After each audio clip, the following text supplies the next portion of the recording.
नीति वचन अध्याय 17 कुल पद 28। चैन के साथ सूखा टुकड़ा उस घर की उपेक्षा उत्तम है जो मेल बलि पशुओं से भरा हो, परंतु उसमें झगड़े रगड़े हों।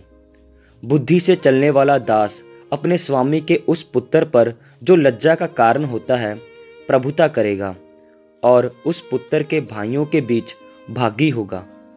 चांदी के लिए कुठाली और सोने के लिए भट्टी होती है, परंतु मनों को यहोवा जांचता है। कुकर्मी अनर्थ बात को ध्यान देकर सुनता है, और झूठा मनुष्य दुष्टता की बात की ओर कान लगाता है। जो निर्धन को ठट्ठों में उड़ाता है वह उसके कर्ता की निंदा करता है, और जो किसी की विपत्ति पर हंसता है वह निर्दोष नहीं ठहरेगा। बूढ़ों की शोभा उनके नाती पोते हैं, और बाल बच्चों की शोभा उनके माता पिता हैं। मूढ़ के मुख से उत्तम बात फबती नहीं, और इससे अधिक प्रधान के मुख से झूठी बात नहीं फबती। देने वाले के हाथ में घूस मोह लेने वाले मणि का काम देता है।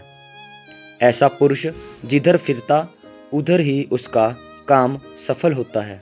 जो दूसरों के अपराध को ढांप देता वह प्रेम का खोजी ठहरता है, परंतु जो बात की चर्चा बार बार करता है वह परम मित्रों में भी फूट करा देता है। एक गुड़की समझने वाले के मन में जितनी गड़ जाती है, उतना 100 बार मार खाना मूर्ख के मन में नहीं गड़ता। बुरा मनुष्य दंगे ही का यत्न करता है, इसीलिए उसके पास क्रूर दूत भेजा जाएगा। बच्चा छीनी हुई रिछनी से मिलना तो भला है, परंतु मूर्खता में डूबे हुए मूर्ख से मिलना भला नहीं। जो कोई भलाई के बदले में बुराई करे, उसके घर से बुराई दूर ना होगी। झगड़े का आरंभ बांध के छेद के समान है, झगड़ा बढ़ने से पहले उसको छोड़ देना उचित है। जो दोषी को निर्दोष और निर्दोष को दोषी ठहराता है, उन दोनों से यहोवा घृणा करता है। बुद्धि मोल लेने के लिए मूर्ख अपने हाथ में दाम क्यों लिए है, वह उसे चाहता ही नहीं। मित्र सब समों में प्रेम रखता है, और विपत्ति के दिन भाई बन जाता है। निर्बुद्ध मनुष्य हाथ पर हाथ मारता है, और अपने पड़ोसी के सामने उत्तरदायी होता है। जो झगड़े रगड़े से प्रीति रखता वह अपराध करने से भी प्रीति रखता है, और जो अपने फाटक को बड़ा करता वह अपने विनाश के लिए यत्न करता है। जो मन का टेढ़ा है उसका कल्याण नहीं होता, और उलट फिर की बात करने वाला विपत्ति में पड़ता है। जो मूर्ख को जन्म देता वह उससे दुख ही पाता है, और मूढ़ के पिता को आनंद नहीं होता। मन का आनंद अच्छी औषधि है, परंतु मन के टूटने से हड्डियां सूख जाती हैं। दुष्ट जन न्याय बिगाड़ने के लिए अपनी गांठ से घूस निकालता है।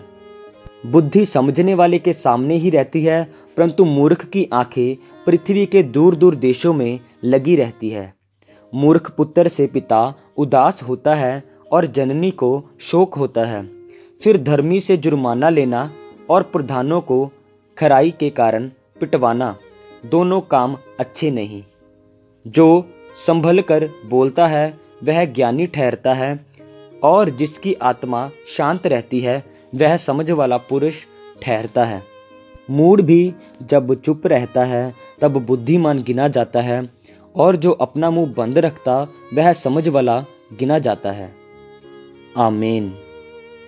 मेरे प्रियो, आज के इस अध्याय में हमें सीखने को मिलता है निर्बुद्ध मनुष्य के साथ हमें संगी नहीं होना है। 18 और 19 आयत में लिखा है, निर्बुद्ध मनुष्य हाथ पर हाथ मारता है और अपने पड़ोसी के सामने उत्तरदायी होता है, और वह झगड़े रगड़े में प्रीति रखता है और अपराध करने में भी प्रीति रखता है।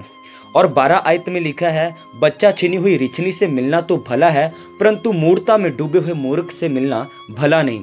प्रियो, वचन हमें सचेत करता है कि हमें निर्बुद्ध मनुष्य के साथ, मूढ़ता में डूबे हुए मनुष्य के साथ मिलना और उसकी बातों में हामी भरना भला नहीं है।